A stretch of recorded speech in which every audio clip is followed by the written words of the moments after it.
అభిమానులంతా ఆసక్తిగా ఎదురుచూసిన పోరు ఏకపక్షమైపోయింది. స్ఫూర్తిదాయక ప్రదర్శనతో లీగ్ దశలో టాప్ 2లో నిలిచిన సన్ రైజర్స్ అసలు పోరులో బోల్తా కొట్టింది. విధ్వంసకారులు హెడ్, అభిషేక్ బ్యాట్లు మూగపోయిన వేళ క్వాలిఫైయర్ 1లో కనీస పోటీ అయినా ఇవ్వకుండానే కోల్కతాకు హైదరాబాద్ తలవంచింది. అటు టేబుల్ టాపర్ కోల్కతా తిరుగులేని ఆధిపత్యాన్ని నిలబెట్టుకుంది. స్టార్క్ బంతితో ప్రత్యర్థి పతనాన్ని శాసించగా బ్యాటర్లు యథేచ్ఛగా చెలరేగిపోగా ఏకపక్ష పోరులో సన్ రైజర్స్ ను చిత్తుగా ఓడించిన నైట్ రైడర్స్ ఐపీఎల్ 17 ఫైనల్ కు దూసుకువెళ్లింది. మరో 6.2 ఓవర్లు మిగిలి ఉండగానే మ్యాచ్ ముగిసింది. 2 సార్లు ఛాంపియన్ కోల్కతాకు ఇది 4వ ఐపీఎల్ ఫైనల్.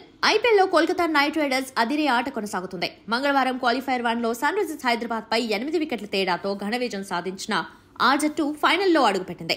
స్టార్క్ 34 పరుగులిచ్చి 3 వికెట్లతో విజృంభించగా హైదరాబాద్ 19.3 ఓవర్లలో 159 పరుగులకే ఆల్అౌట్ అయింది. రాహుల్ త్రిపాఠి 35 బంతుల్లో 55 పరుగులు చేయడంతో ఆ మాత్రం స్కోర్ అయినా వచ్చింది. క్లాసెన్ 32, కమిన్స్ 30 చేసి పర్వాలేదనిపించారు. ఆ తర్వాత వెంకటేష్ అయ్యర్, శ్రేయస్ అయ్యర్ చెలరేగటంతో లక్ష్యాన్ని కోల్కతా 2 వికెట్లు కోల్పోయి మరో 38 బంతులు మిగిలుండగానే ఛేదించింది. ఈ మ్యాచ్లో ఓడినా ఫైనల్ చేరడానికి సన్ రైజర్స్ కు మరో అవకాశం ఉంది. రాజస్థాన్, బెంగళూరు మధ్య ఎలిమినేటర్లో విజేతగా ఆ జట్టు క్వాలిఫైర్ 2తో తలపడుతుంది.